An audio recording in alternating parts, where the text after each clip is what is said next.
Gentlemen, before we start, would you like to introduce yourselves?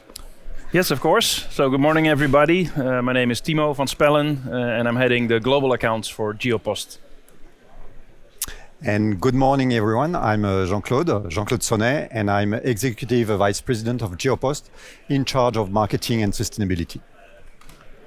Okay, fantastic. Right. So my first question for you gentlemen is, so sustainability at Geopost, all quiet? Nothing much going on? Anything exciting you want to share with us that's happening right now? Actually, you won't believe me, but we have a brand new carbon calculator that has been launched just this week. Actually, it's not this pure coincidence, but this new carbon calculator is a digital tool that measures in real time our CO2 emissions. So this tool is really interesting because it's not only a mean to measure on real time exactly the CO2 we emit per parcel, but it's also a tool that is very useful for our customers, the shippers, because we can report exactly what are the CO2 emissions for their parcels. So a great achievement. It has been an effort, an internal effort during many months to make it possible. And today we are very proud to launch this new tool in Europe. So you say this is an internal development? Yep. Okay.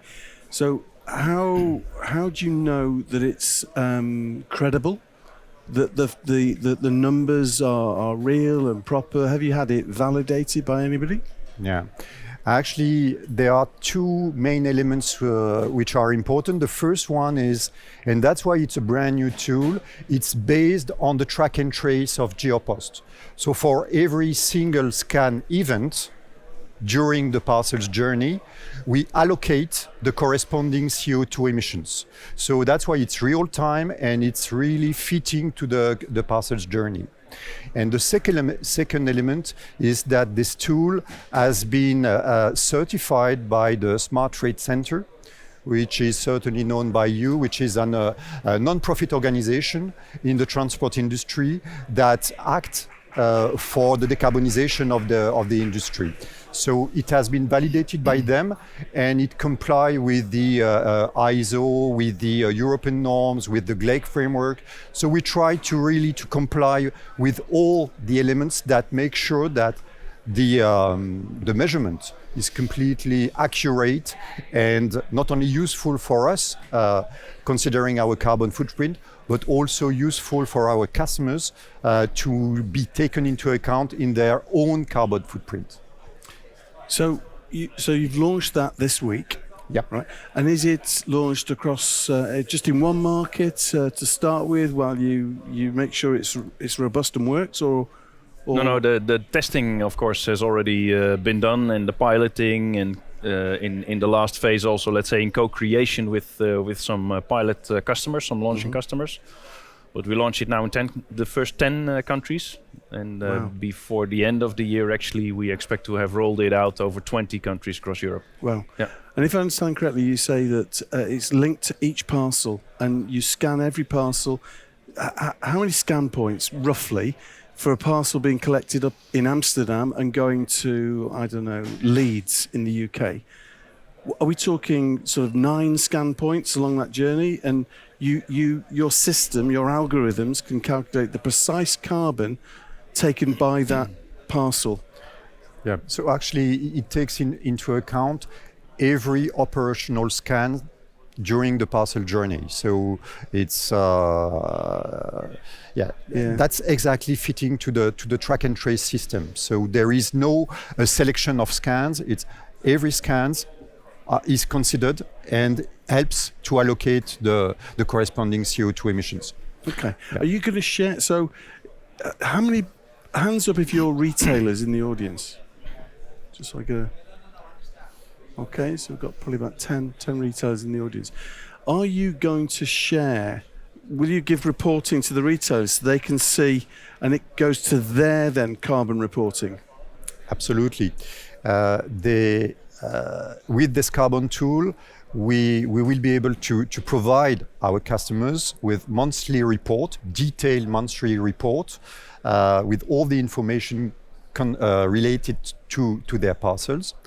But we also have developed a digital tool that is accessible online, where you will be able to check on real time the CO2 emissions of your own parcels.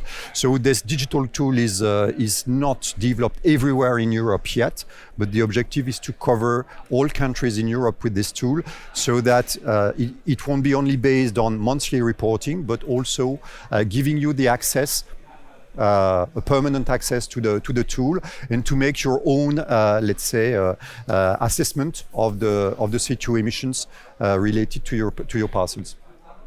Okay. Can I just ask, is everybody got a sound problem, or is it just me? That you're all hearing perfectly. Can I have a new headset? Because I'm catching about every other word. Something wrong with this one. Sorry. It's not about that. Oh. This is the receiver. The signal is out there. All right. No, I had it in my hand. Okay. All right. My fault. It's my fault.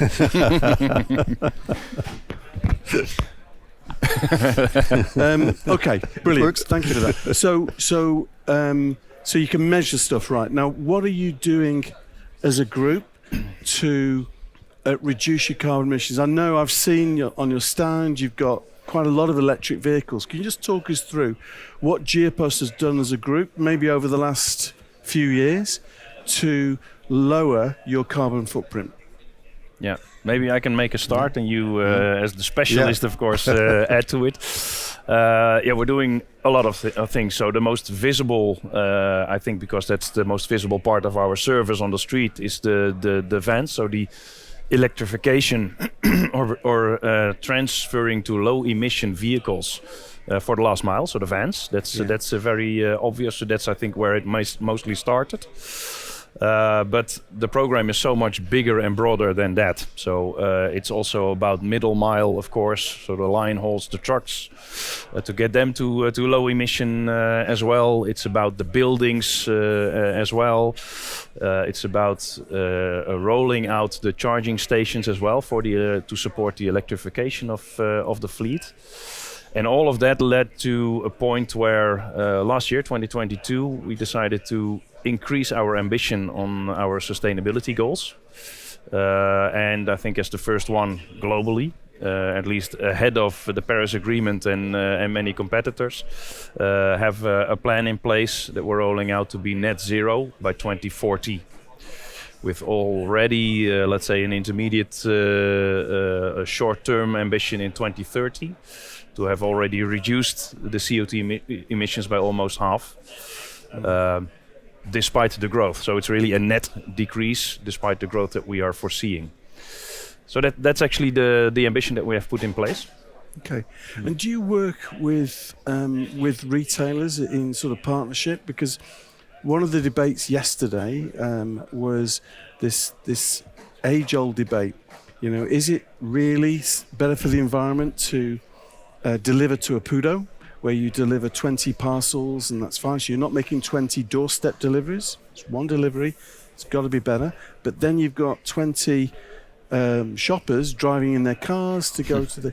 So how do you see that working and evolving over time? Does there need to be more collaboration or what? Clearly yes. I think if you look at the shop-to-shop service, so the PUDO, so the most extreme version of PUDO deliveries from PUDO to PUDO. And then you would say from the PUDO to the PUDO, sorry, the footprint is of course lower than picking up one parcel and delivering that same one parcel. So the average per parcel is lower if you pick up a lot of parcels and drop off a lot of parcels. But indeed, we need to expand this to really end-to-end footprint, and that is something we cannot do alone as a parcel company, because it's really up to the consumer also to then take the responsibility. And to not come with the old diesel car to the shop, because if everybody does that, then the total footprint will be worse. Yeah. than door-to-door delivery. Yeah. But what is interesting to consider is that it's all about education of the consumers, but it's also about taking our own responsibility. Because, for instance, we have a survey every year. We have a survey among 25,000 e-shoppers in Europe, and what do they say? They say, okay, I would like to benefit from a sustainable service, a sustainable product. But my first expectation is that the brands, the companies, take their own responsibility and must be sustainable first of all. So that's why our responsibility as a transport company is to decarbonize our business. And that's why whether it's home delivery or an out-of-home delivery, the objective is to decarbonize the full set of delivery solution, indeed. And then once you've done this, you prove to the consumers that you've done your part of the job. And then it's much easier to educate the consumer, saying, okay, I can provide you a green delivery. Now, if you want to pick up your parcel in a PUDO, you know that if you come by bike or whatever, that will be much more sustainable than taking your SUV to pick up your parcel. So it's all about a collective effort. And as a transport company, as a merchant, we need also to demonstrate that we are doing the right thing to be more sustainable together at the end of the day. Okay. Quick pause. Any questions from the audience on what we've talked about so far? Yeah, there's a gentleman here. I like your new calculating tool. What would be very interesting to my perspective is also to give that, well, let's say, difference between home delivery and a home delivery, and after that a PUDO, the difference in that emission. Would that be possible to give that back to the customer as well, to show that? So a failed delivery where you tried to deliver and then do a second delivery. Actually, the customers ask for a home delivery, they're not at home, and then they end up in a PUDO. Yeah. That difference is very important to show, to give them their responsibility to be at home or to reroute it in the first place, right? Yeah. I know you guys, because I receive parcels from DPD as well, you give the opportunity to reroute. In flight, I think you call it. Exactly. Yeah. It's indeed a very interesting question, and we have measured the difference between an unsuccessful delivery and a successful delivery, and that's why we have launched our predict service. You know, before receiving the parcel, you are notified that your parcel will come, and if you're not home, you can select a redirection option, and we've measured that it saves 5% CO2 emissions on the total journey of the parcel. So that's this type of information that is very useful to help consumers to understand what is the impact on their own on the CO2 emissions. Yeah. Okay. Yeah. Question here. Yeah. So congratulations on all the stuff that you guys do in sustainability. I definitely agree. The stuff you do is market leading. I think you're taking a position that is ahead of the rest of the market. I guess if you step out of the Geopost world though, and you look at the retailers and the consumers, as a consumer, I see InPost saying different things to me, and they are all self-reporting. They're marking their own homework. And while you guys doing a carbon calculator and doing the validation is amazing, and it's definitely showing that the detail we need to go into to examine this, like when Royal Mail are saying that they're the most sustainable carrier, and Every are saying that PUDO is 85% more economical than home delivery, and InPost are saying it's 37%. Like, how do we as an industry start to solve the problem and communicate to retailers collectively and communicate to consumers collectively, so actually we have a universal view rather than a kind of an individual view? How do you see that being addressed? You want to comment on it? Yeah. Good. Or if you... Yeah, I have one remark on maybe that. you- I think it's, and then of course up to Jean-Claude to add to that. But I think it's important to work on, let's say, more like a standard, like an industry standard. And it's easy to claim based on your own numbers if no one else can validate them. And that's how you get all these different numbers in the market anyway. And the way that we are handling it is that this ambition, this plan that we just explained, to be net zero in 2040, has been validated by SBTi.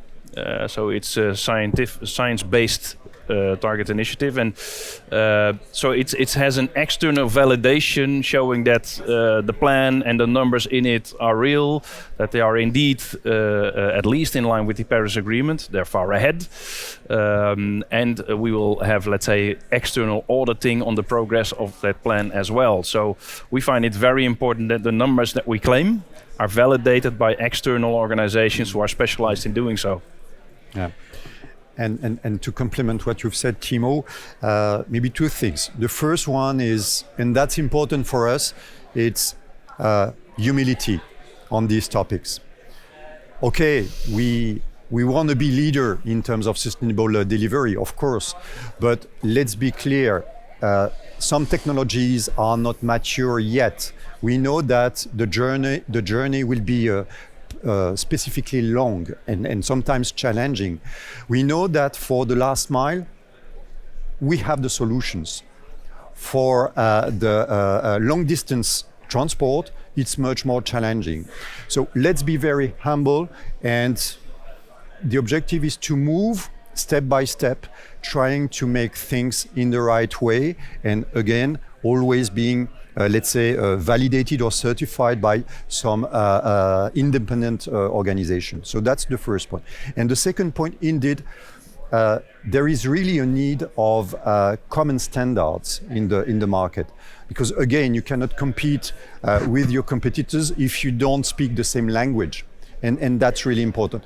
But for instance, the Smart Freight Center is also a good way and a good organization where competitors can work together, and we work together on trying to define what is the best option for the industry to measure and report the CO2 emissions.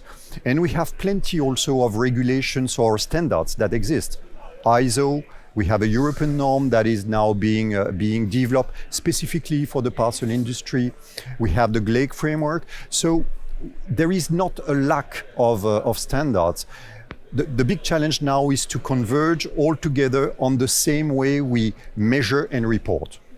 And the European regulation will also help. You know, within the Green Deal, by 2024 in the CSRD framework, all companies will have to report with the same type of standards. So that will help, but there is still some work ahead, I would say.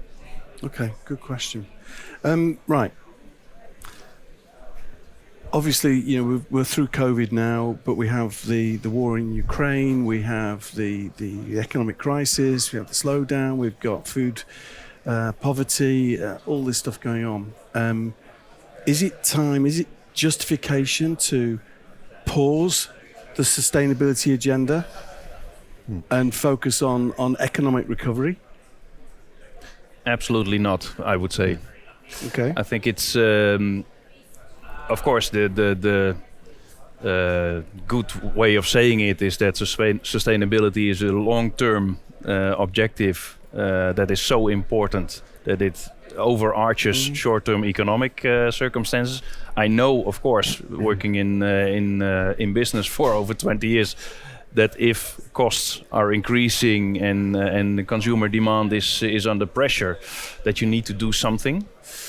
But in our view, this can really go hand in hand with sustainability targets. Maybe not in all examples, but let me give a clear example. Just in our business, having a European road network for parcels, using the right modeling and analysis to optimize the line haul setup, to increase, let's say, the average number of parcels that are in a trailer, to reduce the number of kilometers that you have across Europe, is saving both CO2 emission and euros. So that really goes hand in hand, and that's really only on the cost side. But I think this sustainability also has an upside if you continue to work on it on the top line of a company. So, like Jean-Claude explained, the consumers clearly, let's say almost 2/3 of the consumers in this research have said that in the buying decision, they really consider sustainability and the level of sustainability image that they have of a brand or a retailer to be decisive, one of the decisive points in their online decision making to buy. And meaning that if you would decrease your ambitions, if you would slow down, potentially that also impacts consumer demand in a negative way. So I would say continue to invest in it. Like we are trying to do on this Lionel part is just one of the examples where it really goes hand in hand with cost savings as well. Then it can also have a very positive impact on your top line because you are building better business. Okay. Do you have any other examples of how your pursuit of sustainability improvement has led to cost reduction? You've talked about Lionel optimization, space optimization. We've all opened the parcel that's got more air in it than product, right? And clearly, you know, if too much of that happens, that means you're filling up swap bodies with air, right? And that's not great. So give us some more examples about how sustainability action also improves profitability. Again, I think it's a joint effort. When we talk about transporting air in the parcels, it's mainly the merchants, the shippers that make the effort as well, and it's a combined effort at the end of the day to optimize the business. We see also that the transition towards new energies is becoming, let's say, not only affordable, but generate cost savings. Just a few examples. When it comes to electric vehicles for the last mile part, in many countries now in Europe, the total cost of ownership is a bit lower for electric vans compared to diesel vans. It's not everywhere in Europe, but in some countries it starts, so sometimes it's supported by governmental subsidies as well, but it helps also to accelerate the transition. But now we are really in a very positive path where investing in the transition is also by itself something that generates some savings. Not totally and everywhere, but we are on a very good path. Yeah. Okay. Good stuff. Right. So I'll just pause in case there's some questions from the floor. And we got any questions? Yeah, Paul, at the far corner there. Yeah. Good morning, everybody. Paul Needham from CP Research. A couple of questions, but perhaps just one to kick it off. Just for clarification, unfortunately I missed the beginning. The carbon calculator and the measurement of the emissions, are you including Scope 3 subcontractors? And if you are, how are you ensuring that you're capturing all the emissions of your subcontractors, which is a very difficult topic? I have other questions afterwards. Just on that, explain what Scope 3 is in case not everybody knows. Yeah, Scope 3 is actually the CO2 emissions are split in 3 scopes. Scope 1 and 2 are the ones you own in terms of direct CO2 emissions and the energy you use for your own operations. And Scope 3, it's the indirect emissions.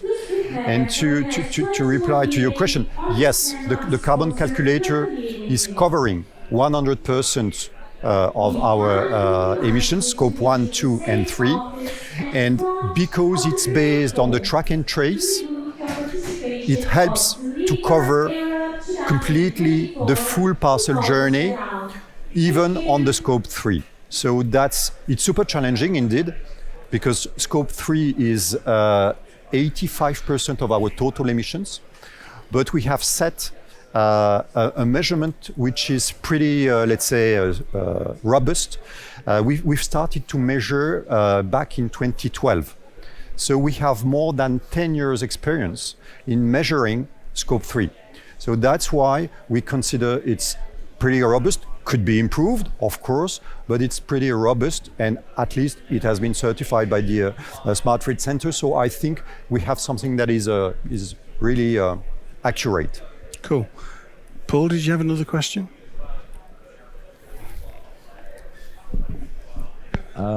It's a different topic, so I'm not quite sure what might be coming up. But the other one I wanted to raise was the issue of public authorities, city councils increasingly coming with new regulations and restrictions on urban logistics, which is also, of course, also has big impact on sustainability, but also out-of-home solutions and things like that. I think there are more and more examples of European cities deciding what should and should not happen in city centres in terms of deliveries. So can you just talk us through perhaps firstly what you're seeing, what you're aware of, what cities are doing, and then of course what that means for you and how you're responding?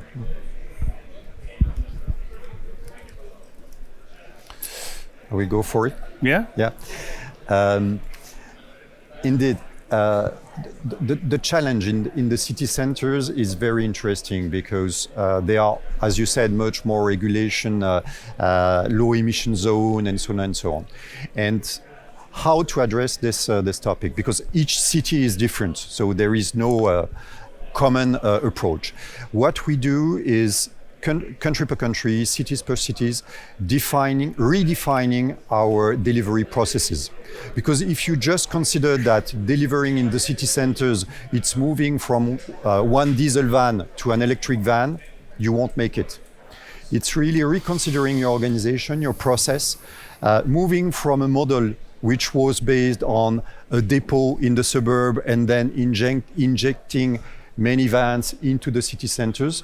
What we do is to reconsider this and having some urban depots, small urban depots in the city centers, so that you can be closer to the consumers and organize EVs tour, or by bike, motorbike, or cargo bike, or even by foot. And this way you can really contribute to the local authorities' policies by avoiding congestion, by reducing your CO2 emissions, and also, which is super important in the city centers, reducing drastically your pollutants, local pollutants. So that's the way we address the topic, and each city is different, of course. Can I just pick up on this? Because historically, DPD's DNA has always been locally dynamic. You know, each country adapts the DPD product experience to exactly what the culture or the conditions are in that market. Now, you've got lots of electric vehicles all over Europe, you know, hundreds of thousands maybe, I don't know exact numbers, but some countries generate electricity using fossil fuel, and therefore maybe it's not the greenest solution. Do you have the same blueprint for every single market in terms of what's the optimum sustainable green delivery solution, or do you adapt it for each market? Yeah, of course we adapt also locally. So the ambition is a generic one. It's a group one. So local entrepreneurship is always important in our company, and that will remain the case because we want to take decisions as close to the market as possible. But more and more we are building this what we call together layer around this local entrepreneurship, where you have common goals, where you have one group strategy, one group ambition. So for sustainability, that's very clear. That is really a joint ambition and a joint plan that is executed. The way it is implemented is not only depending on local decision making, but sometimes also on local legislations, like the deployment of HVO as an example, which is possible in some countries, and in other countries it's still not possible at this stage. So you need to adjust to at least take the advantage of everything that is available locally, even if it's not available yet in other places. So the details of the execution of the plan are often adjusted to local or circumstances, but the output is not. Yeah. And to come back to your question also as regards the energy, depending on the countries, we are very demanding with ourselves, because in our carbon measurement, to comply with the standards, we include in our carbon footprints the emissions from the energy we use. So it's not for the experts, it's not a tank-to-wheel approach, it's a well-to-wheel approach. So we completely consider the full process that helps us to operate. So that's also something. And so, for instance, in Poland, the performance is a bit less optimized compared to France or Netherlands. Yeah. And this is because electricity generated in France and Netherlands is relatively green electricity, nuclear or wind or whatever, whereas more fossil fuel. So your calculator takes that into account. Absolutely, yeah. It's pretty cool. And to come back on the carbon calculator, for instance, we can provide you with the two different approach, tank to wheel and well to wheel. So it's also helpful for you to identify globally the footprint in very detailed way. So when you say we can help them, are you saying that you can help retailers and other people who use the DPD system for their own reporting and their own carbon accounting? Absolutely. You give them reports. Is it going to be? Can you just describe how easy is that going to be? Is it literally a case of push a button and each month they get a detailed breakdown of the? Yeah. Is that simple? Yeah, it's as simple as this. Yeah. Okay. Now you're famous for your e-shopper barometer, right? How many years now? 7 years? Or? 2016, I think that was the first. Okay, so 2016. Okay, now one of the things I noticed from that, of course, you're looking at what the shopper wants and what they're looking for and so on. So again, is there, a bit like my economic trade-off question, is there a trade-off between sustainability, right, versus shopper convenience? You already said you need to work in a triangle with the retailers to discourage shoppers from driving to the Pudo. Maybe they can walk, or when they're passing to go to work. So is there a trade-off, convenience versus sustainability? And is that going to conflict the shopper experience a little bit? I don't think that trade-off needs to be there. I can imagine of examples where the trade-off might be on the table, but I think Jean-Claude already mentioned, if you look at, for instance, the deployment years ago already of this predict service, because we know from this e-shopper barometer that online shoppers want to stay in control as long as possible, end-to-end, until they have the product they bought in their hands. And if we continue to invest together with our customers, but facilitate also our customers in making sure that the information that reaches the online shopper is as accurate as possible in order to have the maximum number of parcels delivered in the first attempt, being at home, being out of home, whatever, without having to return or redirect the parcel. That is really where it comes together and where it's more convenient for the e-shopper and it is better for the environment. So I think it goes really hand in hand. Okay. Any questions from the audience at this point? No, I don't think so. We have a few. We have about 8 minutes left. Okay. So, have you seen? Obviously, we've got, I think, about a dozen retailers in the audience here. Have you seen a change in the approach that retailers have with you about sustainability in terms of challenging you to do more?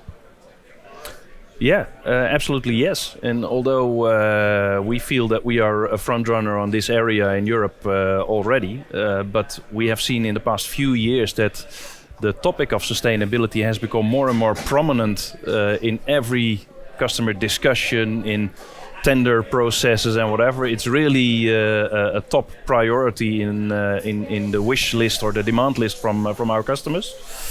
And we have also seen the examples where we proudly presented our ambition and our plan, and still some customers said, yeah, but in that country, on that specific area, I think you could do more. and then they really challenge us, and then we try to, of course, meet their expectations. But it's really, I think it's really a comfortable dynamic, or a healthy dynamic with our customers, that they accept and they recognize us for being a front runner on this, but still they help us to really do the utmost we can.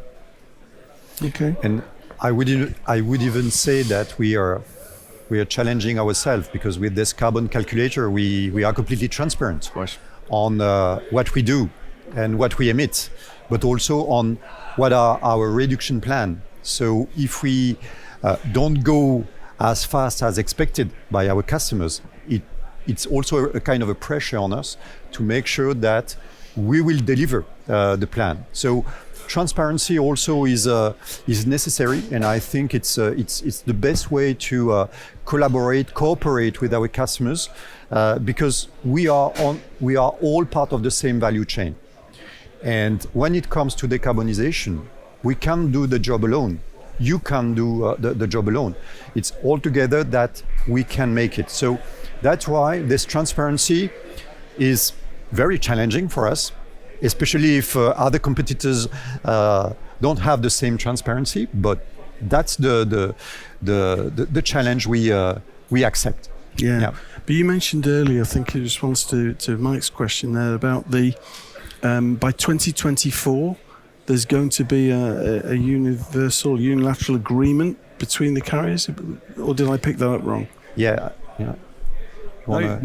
Actually, the European regulation is evolving very fast, and so for 2024, the first phase of the CSRD will be put in place. So it means that in terms of extra financial reporting, the companies in Europe will be due to report on their CO2 emissions. So the first report will be by 2025. But on the 24 year. So that's why we wanted also, and we have accelerated the pace to set this carbon calculator, to be able, not only for us, but also for our customers, to report accurately on these CO2 emissions. And the regulation is really moving fast, and step by step it will be even more detailed in the future. So that's why we wanted to anticipate this. Not only for us again, but also for the customers. Yeah. Sure. If you had a magic wand, right, and you could get the retailers to do something that would help you, what would that be? It's a difficult question, I know, but for me, the primary thing that comes to mind is joint communication. So with this carbon calculator, we're providing the insights together, that insights can be used to inform the consumers and to impact, potentially where needed, consumer behavior and decision making. But really in together using that data, and in the buying process already informing the consumers of their responsibility, because there's only so much we can do. And like the example with the to shop, don't come with your old diesel car 25 times a day to one shop. So I think that's where we need to jointly have a storyline towards the customers of our customer. Okay. Final chance, guys. There's a question here.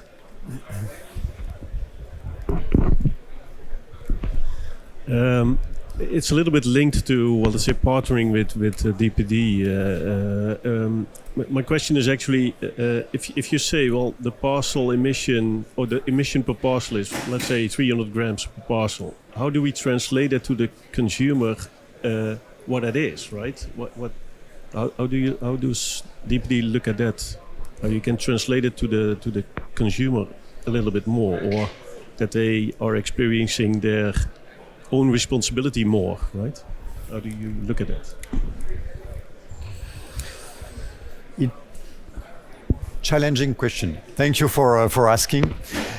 For me, there are many elements to be taken into account, because the first step was measuring and reporting for our shippers and for us as well.